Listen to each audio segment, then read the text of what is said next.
Hello guys, narito na ang ating paragraph question. Sabi sa tanong, Winnie yung wa, matyanon, kusol krusipsyo. Piliin daw natin yung maling sagot. Piliin daw natin yung maling sagot. Chiryukiganol, yung jang harimyon. Chiryukigan malyu el chunkaje. Chiryukigan yung jang hoga sinchong so yokon wigukin tungrukjong susurirol chunpihiso kaya hamnida.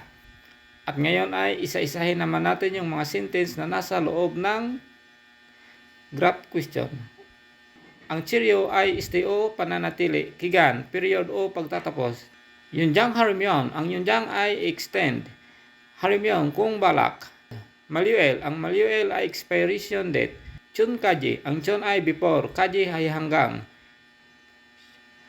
Huga, ang huga ay permission. Sinchungso, application form.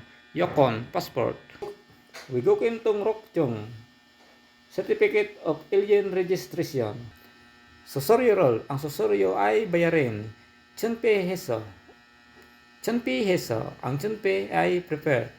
Ang tinabit ay so. Ang so ay at. Ang so ay at. Kaya hamnida. Kaya hamnida. Kailangan pumunta. At ito ang apat na pagpipilian. Number 1. Susoryo ga tumnida. Yan ay babayaran. Number 2. Wigukin tung rokchong peryo hamnida. Kailangan ng Certificate of Alien Registration.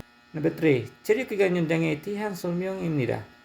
Ang ibig sabihin ng number 3 ay ang pinapaliwanag ay tungkol sa pag-extend ng kontrata. Number 4, sinchong kiganun malyuil taumnal kaji imnida. Ang ibig sabihin ay hanggang sa susunod na araw ang expiration date ng application form. Kung alam niyo ang sagot, please comment your answer. Thank you. Ang heart, correct. Ang emoji, wrong. Thank you.